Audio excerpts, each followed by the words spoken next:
Just commit, just commit, just commit, just commit.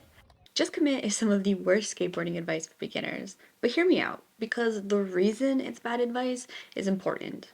One, it doesn't really mean anything. Telling someone to just commit is almost the same as telling them to just land the trick. And two, skaters say just commit as if it's a simple choice that I can make. I see it all the time. The moment a beginner starts to get the mechanics of a trick, people tell them that all they need to do now is just commit, as if I was choosing not to commit. And it's just not an effective way to deal with committing to tricks, in my opinion. But let me first start by ruining my own argument with a pyramid. This is the phases of learning a new trick. Because I do think a time comes when learning a new trick where you just have to commit, and it comes right at the very, very end. And it doesn't mean you're going to make the choice to land it, it just means that you're in the phase where you have to practice until you land it. Everything else is all set, you just need to try until you land the trick. I do think that exists, and that's what I would refer to as commitment. Basically, you're committing to practicing until you land it. And this video is all about how we get here. How do I get to the point where I just need to commit? How do I get to the point where I can keep my feet above the board as it rotates underneath me? Luckily, the answer is simple, but unfortunately, simple doesn't mean easy. You see, my theory for a long time has always been that the ability to commit is the combination of skill and confidence. And theoretically, this is a pretty good argument. If I have the skill to do a trick but no confidence, I will struggle due to fear. If I have the confidence to do the trick but lack the skills to do the trick, I'll also struggle because I don't have the skills to do the trick. If I lack both skill and confidence, there is a lot of work to be done, but just as much progress to be made. So let's start with skill building. How do we prepare our bodies to do certain movements related to skateboarding? And of course, your mind is probably already going there. It is the practice steps. The practice steps that a lot of us probably neglect a little too much of, but let's see why we shouldn't neglect them with a little bit of science. And this science is not new to any of us, right? In order to move any part of my body, my brain has to send a message to that muscle. That is the only way I can move. The important part is that the more I do a particular motion, the easier it becomes to do that motion. Basically, repetition creates efficiency. The more I do a motion, the more efficiently my brain can send instructions to my muscles, until eventually I don't have to think about it. And this is actually the very basic explanation of how muscle memory works. So let me give you a phenomenal non-skate example. I taught myself how to play guitar when I was a kid, and I remember that there was this one particular exercise. You would press on each fret and then strum down and up with a pick, which I don't have. Something like this.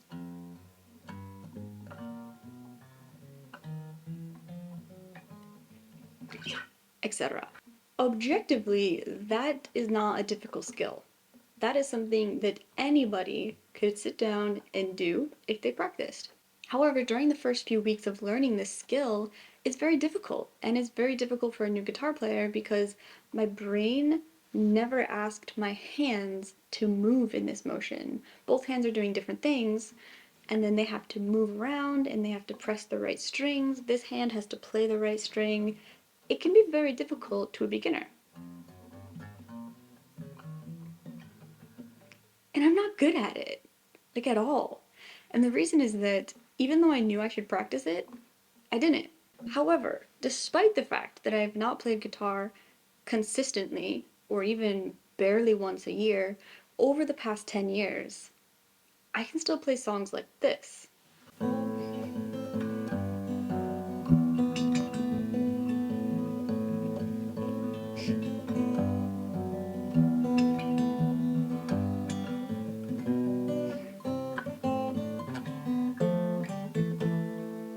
However, if I think about that song, I can no longer play it. I learned it so long ago, I can't remember how to play it. I have to feel it. I have to let my mind tell my muscles what to do without any conscious thought. Over the span of hundreds, if not thousands of hours of practicing this one song, my brain forged these perfect pathways from brain to fingertips. And they tell me that after the hammer on, I have to play two strings exactly where my hands are.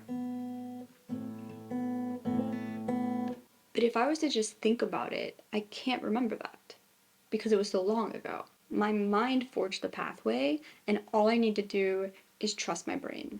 However, this is exactly why skateboarding can be so difficult, especially if you didn't do any other physical activity or sports before starting. Many of us have never asked our bodies to move like this, and so the brain and body do not have a great network for communication. This is why the practice steps are so important for tricks. This is why flicking off the side of the nose for learning to kickflip is so important. It's why practicing standing knee tuck jumps is so important.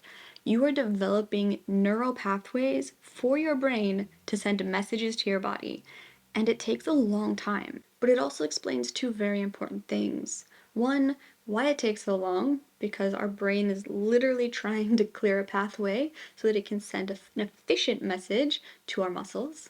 And two, it explains why even if I know how to do a trick in my head, my body might not listen. I've actually seen a lot of skaters talk about not committing to certain tricks where they seem to be leaning on the idea that it's an emotional or a fear barrier, when I can pretty clearly see that they don't actually have the skill built up enough to do the trick yet, which is perfectly normal. And I have been that beginner skater myself, thinking that, oh, I guess I'm afraid of this trick, when really, I just wasn't good enough to do it yet. And it took me a long time to develop that gauge of, am I afraid of the trick?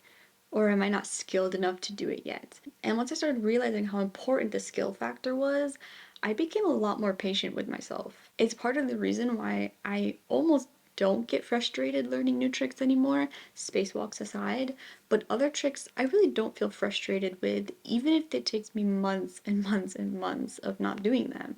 Like the Casper to Casper. I never felt frustrated doing that trick because I know that I'm just still in the skill building phase. But we do know that skill building is only half of the solution because confidence is that other half. Now, luckily, building up skill will come hand in hand with building up confidence. Those two tend to come together. As we get better at a skill, our confidence tends to increase alongside that. But luckily for us, there is more that we can do to work on building up confidence when learning new tricks and skills. What I heavily rely on is what I think of as desensitizing myself to the tricks. It's kind of like scary skate exposure therapy. It's an attempt to overcome my fear by practicing similar movements, which you've probably seen me talk about a lot. If I'm afraid to jump onto a shove-it, I might work on other tricks first. I might jump onto the deck in the grass. I might try jumping onto it with one foot. I might try jumping onto the deck on concrete. And then I might try a caveman or a different trick that I can do on the concrete. And right after I practice all of these skills, then I try to do the shove it. It's one reason I really like to alternate between skills, jumping onto the deck and then trying a shove it, doing a knee tuck jump and then jumping onto the deck and then trying a shove it. It helps with the fear of landing because you're building up confidence. If I can jump onto the deck regularly, then I should be able to jump onto the deck after it rotates. I'm just reminding my body of what I can do, and I'm making myself less sensitive to that fear because I did a similar movement so many times. And I think one of the major mistakes that beginner skaters tend to make, at least skaters who want to progress relatively quickly, is not spending a majority of our time in this skill and confidence building phase. For example, a beginner skater might be excited to learn kickflips, so they do 3 flicks off of the nose and then spend 20 minutes failing to kickflip. It's just not an efficient way to build up your skills and confidence. Or a beginner who has practiced the shove it for weeks now thinks that confidence is their only issue, when it's equally possible that they don't have a good mind muscle connection yet. Depending on how you were practicing, your mind actually just might not be that good at telling your foot to come off of the ground. And though it took me a little while to recognize this relationship, I have countless examples of it happening, and a really good one is the recent land of my first varial kickflip. In the case of this trick, I could build my confidence and skill together with the same exact movements. At my current comfort level, I didn't need to add any extra work for this trick, so I decided to practice it by doing one shove it, one kickflip, and then one varial kickflip attempt. And as I got better, I would just do one shove it and one varial kickflip attempt until I landed one. The Casper to Casper was 100% a skill issue for me. Even though someone did tell me, oh great, just commit now, the skill was my problem. And I can show you right here that the biggest issue I had was actually getting my tail to come up off of the ground so that I could catch it. Fear was not part of this equation. It's also why I would practice my ollies together with my kickflips. My ollies prime and desensitize my body. I use my muscles in a similar way. I land the trick for confidence, and I'm ready to try a kickflip. This is also why you don't want to practice flip tricks in the wrong direction for too long. But the truth is, this is more of a long-term problem. If you're flicking in the wrong direction for a few weeks or even months, you're going to be fine. You can fix that kind of muscle memory very quickly. But if you spend the first couple years of skateboarding doing your flicks in the wrong direction, that is going to be much harder to fix later. And finally, we have the ultimate factor to commitment, and that is none other than your board control. You probably don't want to hear it again, but it is board control and comfort, because I can't tell you how many people I still see struggling to commit to a trick when they can't even ride comfortably yet. And that doesn't mean that you have to skip tricks altogether while you're getting comfortable on your skateboard. It doesn't mean that you can only ride your skateboard for the first year. It just means that realistically, if you want to get to the point where you can commit to tricks, you have to admit that your board control and comfort is going to play a massive role in that. The better you can ride, the better you can cruise, the faster you can commit to new tricks.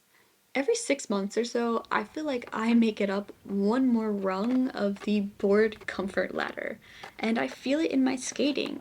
It makes trying new tricks that much easier. So, more than anything, this is just a reminder that we need to be patient with ourselves, especially as beginners. So, final thoughts. I really truly believe that skill and confidence is what leads to commitment. The real variable is just how long it takes you. We are all different. Some brains and bodies need longer or shorter times to create the same pathways. Some of us are more sensitive to fear and need longer to desensitize the body and build up confidence. Also, all of us have different practice schedules. If I was only skating once or twice a week, I would not be half as good as I am today. But that's not the case. I've skated hours every week for over 2.5 years, and that's why I'm at where I am. The hours and hours of practice. And all of us can get here. I think all of us can get to the point where we can commit to new tricks, and commitment is not this weird, abstract mental barrier that we can't really do anything about.